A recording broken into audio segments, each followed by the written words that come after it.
An American billionaire declared dead in a 2018 skiing accident in Switzerland may actually be alive. A new investigation reveals the businessman was recently spotted in Moscow and that he may have links to Russian spies and corrupt business leaders there. So now the question, did he fake his own death? And if so, why? NewsNation's Keleigh Beeson reports on the mystery and possible espionage.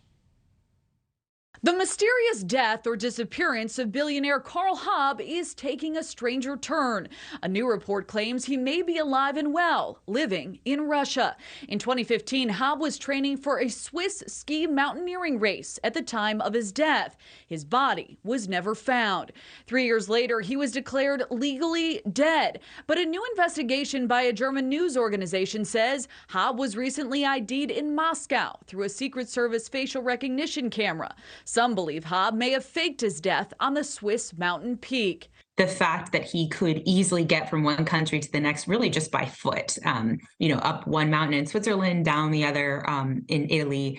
I do think that there is a probability that he could still be alive and that he faked his own death. 3 days before his death, Haub made 13 calls to this woman, suspected Russian agent Veronika Ermolova. Some of the calls were lengthy. The Russians are very good at using women, particularly against Americans. The billionaire also had connections with wealthy Russian businessmen.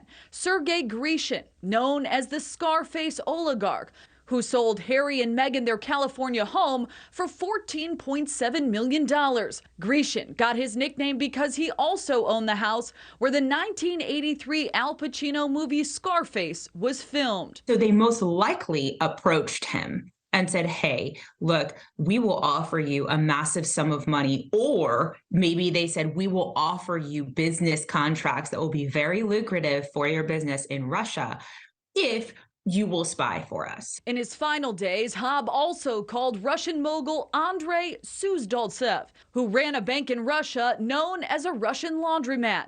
Investigations found the bank was used to siphon millions between 2010 and 2014. My guess is he either found himself in trouble with that, was going to be brought up on charges related to that because it really bankrupted all of Russia. And they use that then as a tool to kind of threaten him and say, if you don't want to die or if you don't want to face charges, you need to come work for us. Keleigh Beeson, News Nation. Thank you for watching. Go to newsnationnow.com to find News Nation on your television provider. And don't forget to click the red subscribe button below to get more of News Nation's fact-driven, unbiased coverage.